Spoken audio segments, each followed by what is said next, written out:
আমরা এখন আছি টাঙ্গাইলে অবস্থিত মহেরা জমিদার বাড়িতে। তো আজকের ভিডিওটি অনেক গুরুত্বপূর্ণ হতে যাচ্ছে, আশা করছি পুরো ভিডিওটি সঙ্গে থাকবেন।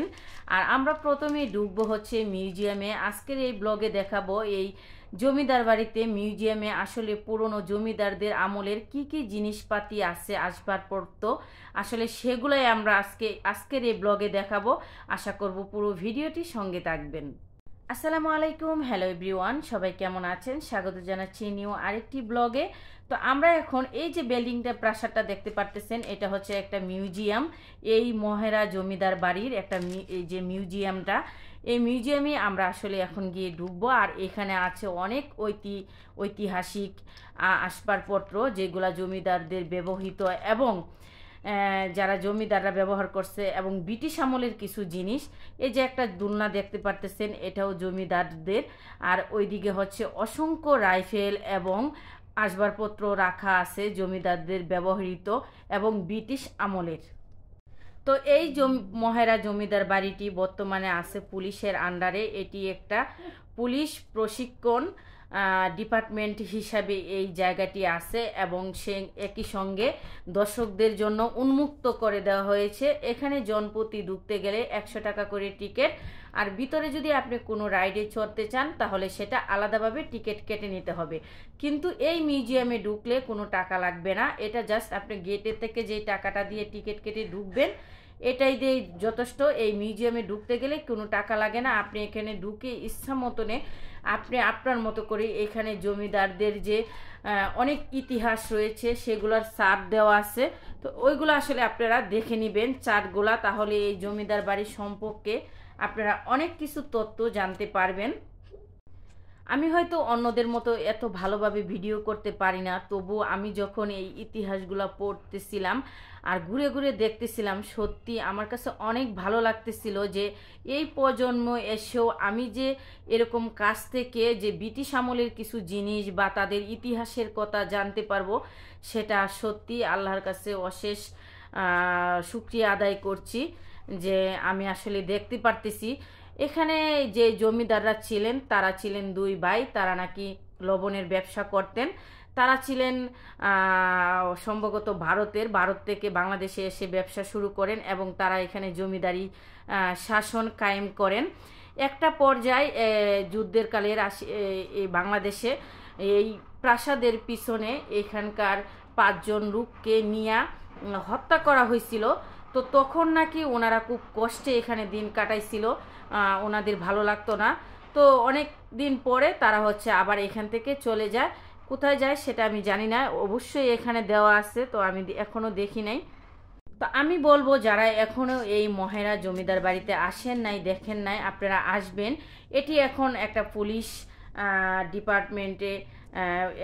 ডিপার্টমেন্ট দ্বারাই পরিচালনা করা হয়। এখানে গাড়ে গাড়ে পুলিশ বাহিনী থাকে, এখানে আসলে একেবারেই নিরাপদ আপনি। তো আমি বলবো প্লিজ আসবেন। আর এই যে রাইফেলগুলো, এগুলো আসলে আমি সামনাসামনি দেখতে পারবো সেটা আমি ভাবতে পারি নাই, কারণ এটি ব্রিটিশ আমলের। এই রাইফেলের বয়সও আমার বয়সের থেকে অনেক অনেক ব্যবধান। তো আমার জন্মের আগে, অনেক আগে এইগুলা, তো আমি এটা দেখতে পারবো, সত্যি আমি অবাক হয়েছি। তো প্লিজ আপনারাও আসবেন, দেখবেন, আপনাদের অনেক ভালো লাগবে। এখানে অনেক স্মৃতি আছে। আর এই যে জিনিসগুলো দেখতেছেন এগুলো হচ্ছে জমিদারদের ব্যবহৃত জিনিস। তো এখানে আসার জন্য চান্দরা থেকে টাঙ্গাইলের বাসে উঠবেন। মির্জাপুরের পরপরই টাঙ্গাইলের একটু আগেই মহেরা একটা সাইনবোর্ড টানানো আছে, আপনারা জাস্ট ওখানে নেমে যাবেন। বাস থেকে নেমে তারপরে হচ্ছে মহেরা বললে, যে কোনো সিএনজি রিক্সাওয়ালারে বললেই হবে মহেরা জমিদার বাড়ি যাব, তাহলে আপনারা এখানে আসতে পারবেন। আর এখানে যে ইতিহাসের সাক্ষী মহেরা জমিদার বাড়ি, এখানে পুরোটা দেওয়া আছে। এখানকার যে ইতিহাস, এখানকার জমিদাররা কেমন ছিলেন, তারা কিভাবে শাসন করতেন, এগুলো সমস্ত ডিটেলস এখানে দেওয়া আছে। আর এই যে জিনিসগুলো দেখে আমার কাছে অনেক ভালো লাগতেছিল। দেখেন, আসলে এসব জায়গায় আসলে মন ভালো হয়ে যায়, কারণ একটাই, সেটা হচ্ছে ইতিহাসের কথা জানা যায়। অনেক আগেকার বছরের জমিদাররা কিভাবে শাসন আমল করতেন এগুলো আসলে জানা যায়। আর এদিকে দেখেন, এই যে পুলিশ আপাটার সাথে আমি এখানে একটু সেলফি উঠাইতেছিলাম আর ওনার একটু জড়াইও ধরছিলাম, কারণ আমার নিজেরও অনেক ইচ্ছা ছিল ভাই পড়ালেখা করে বড় হয়ে পুলিশের চাকরি করব, এটা আমার একটা স্বপ্ন ছিল। জানি না কোথায় গিয়ে সেই স্বপ্নটা ভেঙে গেল। আসলে মানুষের জীবনে সব সময় এরকম সময় থাকে না যে আশা পূরণ হয়। কোনো একটা দুর্ঘটনায় আমারও সেরকম পড়ালেখাও করা হয় নাই, আর পুলিশের চাকরিও নেওয়া হয় নাই। আমার স্বপ্নই থেকে গেল। যাই হোক, এদিকে জিনিসগুলো আপনারা দেখেন, এখানে হচ্ছে এই যে দেখেন, এটা কিন্তু উক্কা, নিচেরটা তামার। এই যে এটাকে আমরা বলি উক্কা, আপনারা কি কি নামে চিনেন জানি না। এখানে এই যে পানকায়া, পিকপালা, এইটি বা হাত দয়, তারপরে কিছু প্লেট, কাঁসার, অনেক কিছু এখানে আছে। দেখেন জগ, গ্লাস মানে মগ, পানি খাওয়ার মগ, প্লেট, অনেক কিছু আছে জমিদারদের ব্যবহৃত। যেহেতু ওনারা হিন্দু ছিলেন, হিন্দুরা আসলে কাঁসার জিনিস বেশি পছন্দ করে। আর এই যে দেখেন একটা, এই জিনিসটা আমার কাছে সবচেয়ে বেশি ভালো লাগছে, কারণ আমি জন্মের পর থেকে শুনছি যে আগের দিনের মানুষরা নাকি কলের গান বাজাইতো। তো সেই কলের গানের মিশিংটা আজকে আমি সামনাসামনি দেখতে পেয়ে আমার কাছে অনেক ভালো লাগতেছে। এই যে দেখেন, সেটাই হয়েছে সেই কলের গান। এটা জমিদারদের বিয়ে হইলে বা প্রাসাদে কোনো উৎসব হইলে সেই কলের গান বাজাইতো। আর এইদিকে দেখেন একটা বদনা আছে, এখানে অনেক কিছু জিনিস আছে তাদের ব্যবহৃত, এগুলা জমিদারদের অরিজিনালি। তো একটা বদ্যি কিন্তু আমার কাছে অনেক বছরের পুরনো আছে, আপনারা একটা ভিডিওতে দেখছেন অবশ্যই।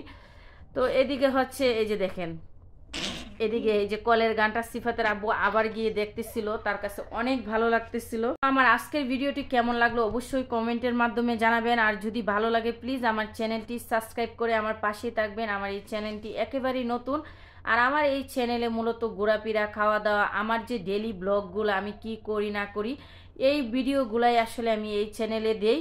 তো কেমন লাগলো আজকের ভিডিওটা অবশ্যই কমেন্টের মাধ্যমে জানাবেন। আর প্লিজ একটা করে লাইক দিয়ে যাবেন, কারণ আপনাদের একটা লাইকে আমাকে অনেক উৎসাহিত করে ভিডিও বানানোর জন্য। আর এরপরের ব্লগে দেখতে পারবেন আমরা আরও কোথায় কোথায় ঘুরছি, কি কি করছি, এভরিথিং সব কিছু দেখতে পারবেন। কারণ একটা ব্লগে যদি সব ভিডিওগুলো দেই তাহলে ব্লগটা অনেক বড় হয়ে যায়, আপনাদেরও অনেক সময় লাগে দেখতে গেলে, অধৈর্য হয়ে যান। সেজন্য আমি পার্ট টু পার্ট ভিডিওগুলো দিব, আশা করব আপনাদের কাছে ভালো লাগবে। তো আমি আপনাদের কাছে রিকোয়েস্ট করব প্লিজ আমার পরের ভিডিওটিও আপনারা দেখবেন, যে এর ভিতরে আমরা আরও কোথায় কোথায় ঘুরলাম, কি কি করলাম, কোথায় গেলাম। ভালো থাকবেন সবাই, দেখা হবে পরের ব্লগে। আল্লাহ হাফেজ।